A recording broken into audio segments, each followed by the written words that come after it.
Кайырлуу күн баршаңызга достор. Бүгүн сиздер менен Перизат өтө дәмдүү керемет молочная девочка деген тортумуз, сүттө кыз деп аталады. Өтө керемет торт, дәмдүү, натуральныйдан жасалган, кремдерден жасалган. Сиздер де жасап көрүүлөрүңүздү сунамын. Сиздер де жасаңыздар, тустарыңызды, улдар, кыздарыңызды кубантсаңыздар болот. Өтө керемет. Осылай барлык затымызды дайындап, менде 2 түрлүү молоко осылай колдонамын. Міндетті түрдө таразы кажет. Барлык курамын описание бөлүмүндө калдырамын. Сол жерден көрүп, сиздер де жасап көрүүлөрүңүздү сунамын. Осылай жумурткамызды жарып, үй температурасында турган сары майымызды саламыз. Менин сары майым катты ерип кетипти. Осылай 170 грамм салынады. Міндетті түрдө таразы кажет, барлыгын өлчөп саламыз.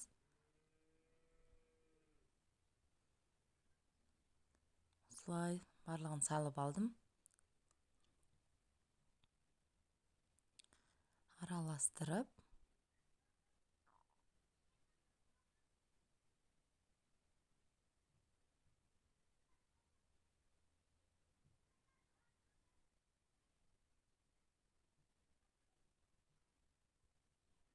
осылай копшуткучубузду саламыз. Копшуткучубуз 20 грамм болуу керек. Барлыгын мен описание бөлүмүндө калдырамын. Сол жерден көрүп жасасаңыздар өтө керемет чыгады. Осылай мен тортты жасап, жакындарымды кубантып жүрмүн. Унумузду міндетті түрдө электен өткүзүүбүз кажет. Менин YouTube каналыма тиркелип, лайк басып, мына коңгуроо белгисин басып кетүүнү унутпаңыздар. Тиркелиңиздер. Осылай унумузду салып, араластырып,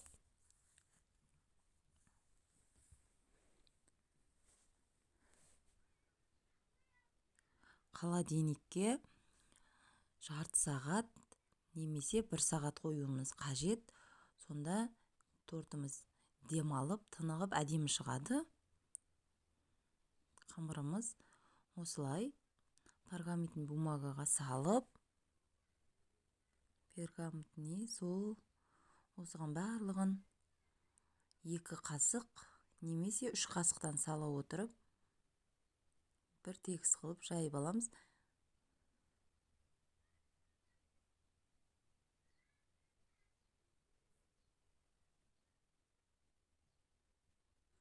Жакшылап тегистеп алуубуз кажет. Онда тортумуздун бир чети үлкен, бир чети сопип калуу мүмкүн. Сол себепти тегиз жагуу міндетті. Осылай 180 градуста пискен. Міне көрүп тургандарыңыздай, осылай энди барлыгын кождарымызды жан жагын кесип аламыз. Осылай мына көрүп тургандарыңыздай сынбайтын міне кождарымыз. Асты да адеми пискен. Менде 9 корж шыкты. Осылай сливкimiz, жаңағы мен бипак колдонамын. Бипагымызды арасына крем жагайын деп жатырмын. Енді мен 500 грамм крем, сливки,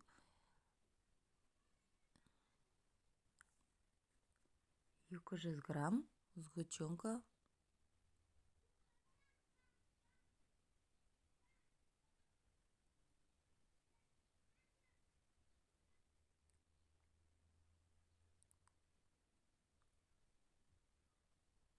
мен осылай ыдысым кичкентай болду. Сол себепти осы ыдыска куюумду жөн көрдүм, үлкен ыдыска. Осылай жакшылап енді араластырамыз.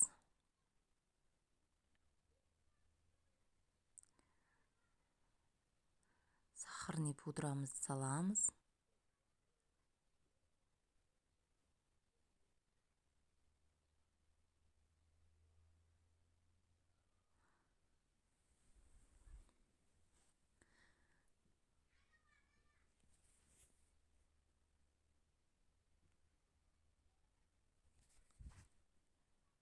осылай жақсылап араластырғанда қою болып шығады. Міне көріп тұрғандарыңыздай қою.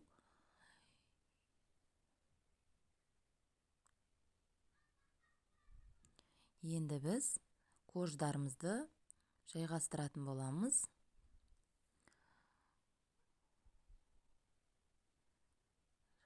Барлығын осылай дайындап аламыз. Пакетчигімізді салып, мен сироп дайындаймын. Сиробымыз 100 грамм молоко и 100 грамм жылы су құйып, қайнаған су құйсақ та болады. Екеуін араластырып сироп дайындаймыз. Каждый кождың арасына мен четканың көмегімен жағып шығып отырам. Сонда кремі жақсы сіңеді. Осылай барлығын жайғастырып аламыз. Барлығының арасына мен жағып шығам сиропты. Осылай бетіне тегістеп, барлық қалған кремдерді жағып, холодильникке мен түнде жасадым тортымызды. Кешкісін міндетті түрде холодильникте бір күн тұру қажет. Сонда кремдеріңіз сіңіп, өте әдемі дәмді болып шығады. Кешкісін жасасаңыздар, бір күн холодильникте тұруса керемет, дәмі ерекше болып шығады. Осылай шеттерін бәрін тегістеп алып, біз енді сыртына крем дайындаймыз. Менде творожный сыр, сахарный пудра, екеуін қазір жақсылап миксельдеп аламыз. Екеуін араластырып алсақ, сонда креміміздің беті тоқыр-тоқыр болып шықпайды. Көп кремдерді, торттардың бетін байқасаңыздар, тоқыр-тоқыр болады. Сол себепті сахарный мен творожный сырды екеуін бөлек араластырып алғандарыңыз жақсы. Ал менде 300 грамм сливкиді көпігі кеткенше араластырып, жаңа творожный мен сахарныйды салып,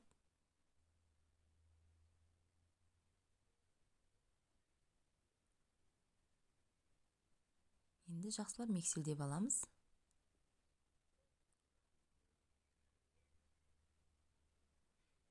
Миксельдеп алған екен, міне көріп тұрғандарыңыздай қою болып, әдемі болып шықты креміміз. Енді біз мешочка салып, осылай барлығын жағып шығамыз кремдеріміз. Мен осылай қолданам. Беті тегіс болса, жаңа әдемі болып шығады. Мен барлығын осылай мешочканың көмегімен бәр шетіне тигізіп, тегістеп жағып шығамын торттарымызға.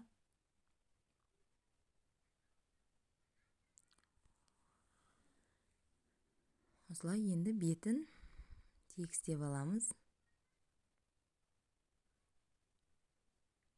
Уже 1-2 істесеңіздер, қолдарыңызда үйреніп қалады өздеріңіздің. Сіздер де жасап көрулеріңізді ұсынамын.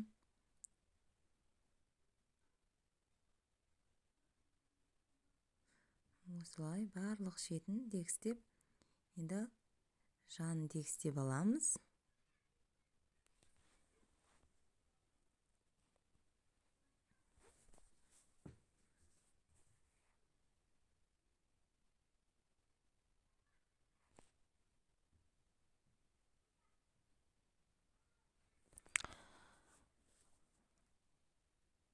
Осылай барлығын тегістей отырып,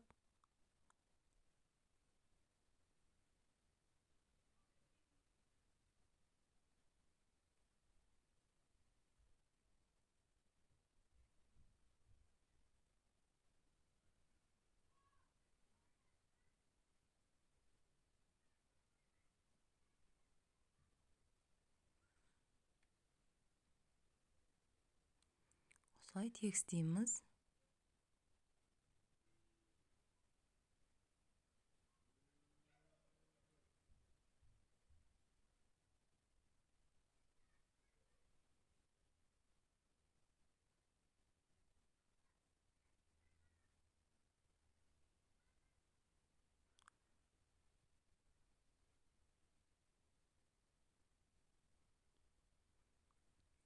міне тегістеп қойған тортымыз.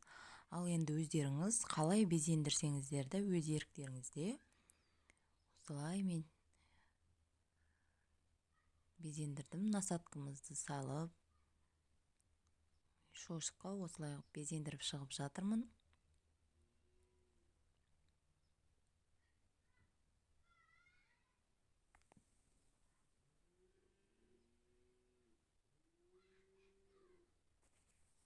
Осылай барлығын шетіне жағып шықтым. Ал міне енді тортымызды, шоколадымызды жаңа ертіп жылы суға осылай қалыпқа құйып әріптерімізді жазып дайындап аламыз. Міне сүйікті енеме деп жасадым. Бүгін менің сүйікті енемнің туылған күні. Осылай жасап шықтым. Енемді қуантып. Сіздер де жасап көрулеріңізді ұсынамын. Өте керемет боп шығады. 62 деп. YouTube каналыма тіркеліп, лайк басып, комментарий қалдырып, қоңырауша белгісін басып кетуді ұмытпаңыздар. Назарларыңызға рахмет. Сізбен болған Перизат.